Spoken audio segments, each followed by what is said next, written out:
on reprend le texte narratif, mais cette fois-ci pour apprendre comment est structuré, comment est organisé un récit, un texte narratif. La structure d'un texte narratif est vraiment importante, elle est vraiment cruciale. C'est-à-dire que pour comprendre l'enchaînement des événements, il faudrait d'abord comprendre la structure d'un récit. Alors la structure, ou on l'appelle la structure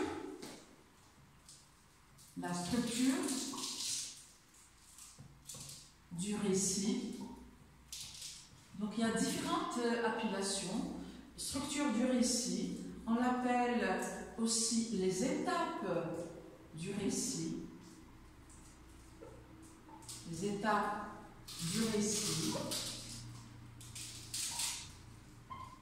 On l'appelle aussi ce qu'on appelle le schéma narratif. Le schéma narratif.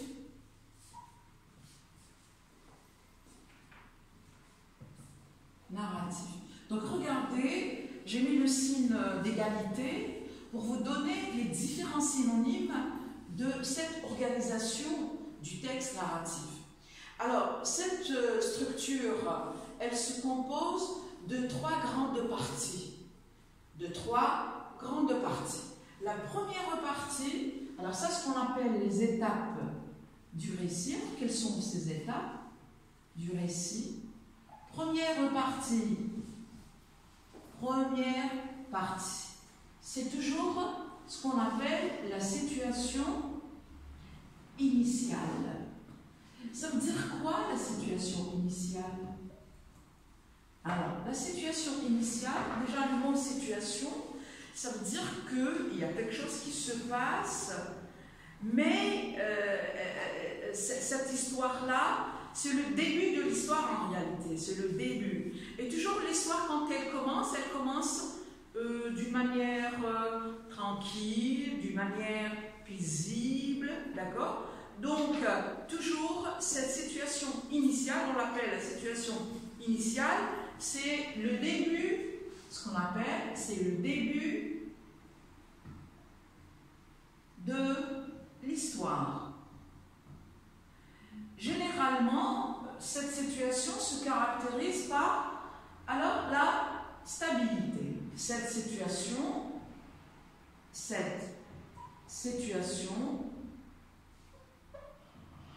se stabilise, se caractérise par